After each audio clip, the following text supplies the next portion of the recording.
Welcome to this Metamorphosis into the Mind of Christ study note. Today we're exploring the mind of Christ in business. And this is part 2 of exploring the mind of Christ through the Joseph template.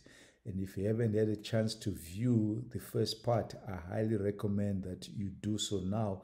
Otherwise, you're going to find yourself a little bit lost. Now, towards the end of part 1, I explained that Joseph outlined an economic plan that would not only preserve Egypt, but would make Pharaoh the largest landowner in Egypt and make the nation an even greater and more powerful superpower of its day.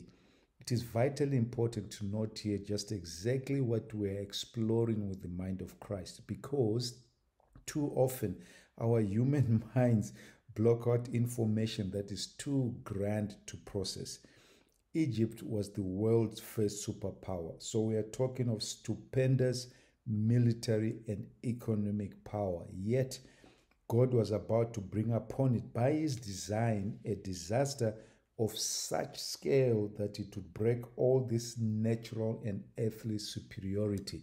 And the only way to avert this disaster, well, think of this in present day terms of a pandemic. The only way to avert this disaster was a solution from God, but only via Joseph, who had access to the mind of Christ, a person connected to the mind of Christ. And that is my point here.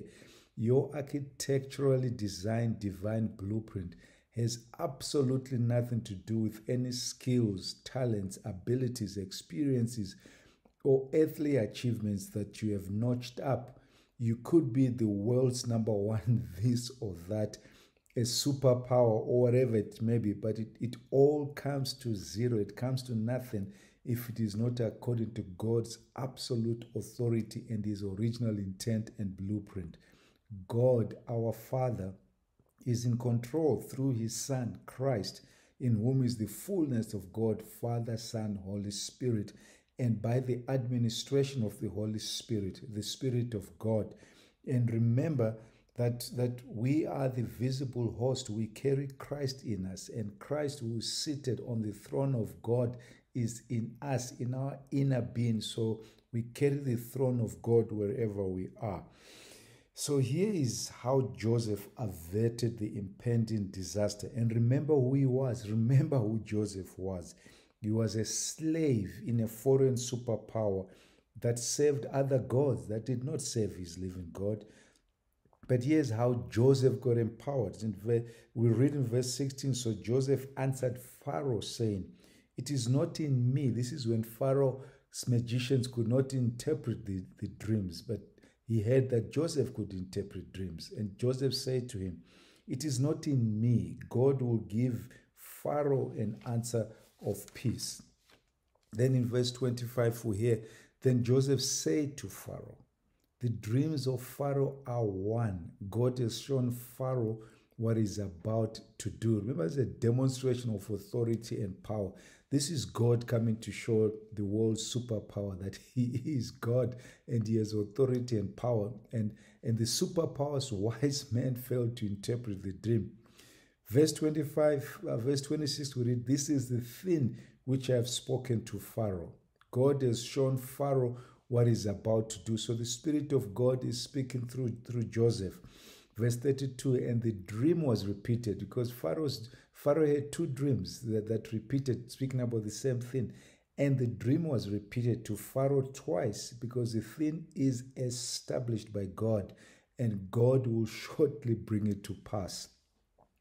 In verse 33, Joseph says, now therefore, in order to deal with this problem, let Pharaoh select a discerning and wise man and set him over Egypt. Now, remember, this is an unskilled foreign slave talking to the king of a superpower.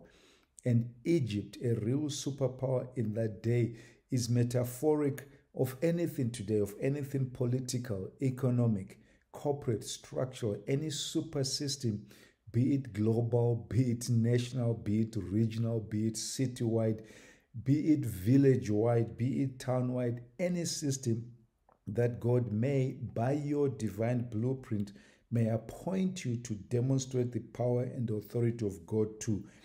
And surely you would think in Egypt, a superpower, there had to be a discerning wise man that Pharaoh could place over Egypt.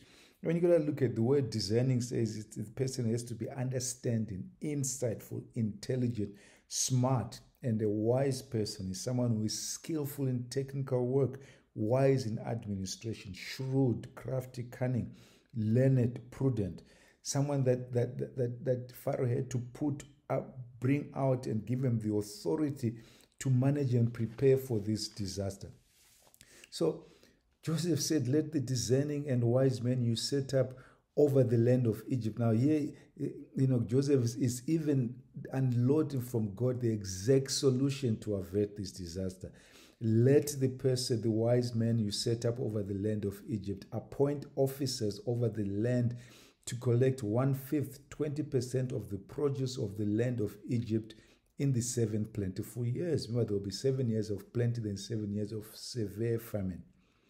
2, let them gather all the food of those good years that are coming in, store up grain under the authority of Pharaoh, and let them keep food in the cities. And 3, then that food shall be as a reserve for the land, for the 7 years of famine which shall be in the land of Egypt, that the land may not perish during the famine.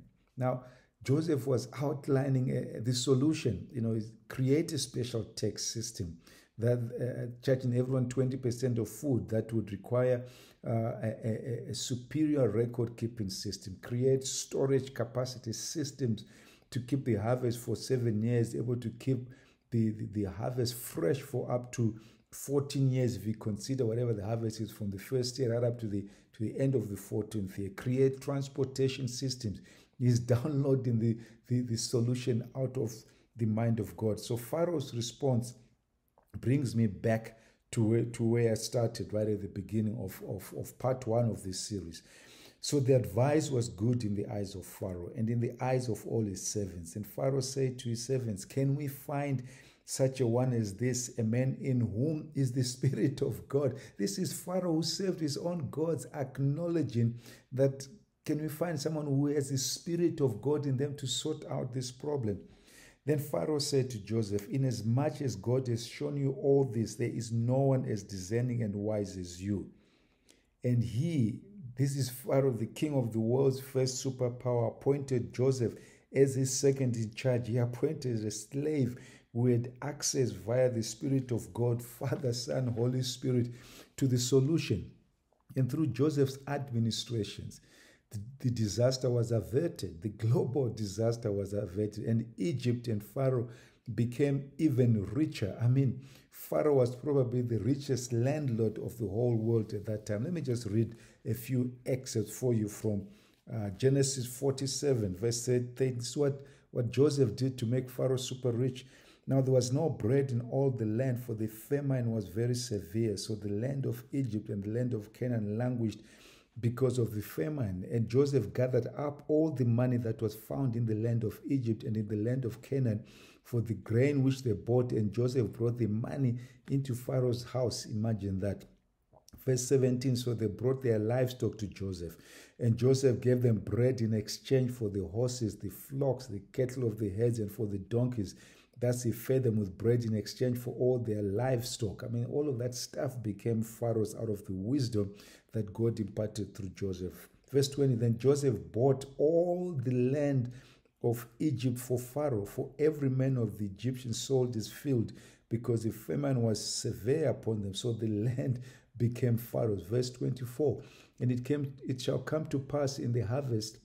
Now he is outlining the system that you would also get even more out of the people for Pharaoh, that you shall give 1/5. So he's giving them seed to go and sow, but in the time of harvest, he says, you shall give 1/5 of it to Pharaoh. 4/5 shall be yours as seed for the field and for your food, for those of your household as well as those for your little ones. Verse 26, and Joseph made it a law over the land of Egypt to this day that Pharaoh should have 1/5, 20%, except for the land of priests, only which did not become Pharaoh's. This is the mind of Christ in business, economics, and politics, and more importantly, a template of how your divine blueprint can be independent of your skills, abilities, talents, experiences, which we have seen was valid. This is the mind of Christ.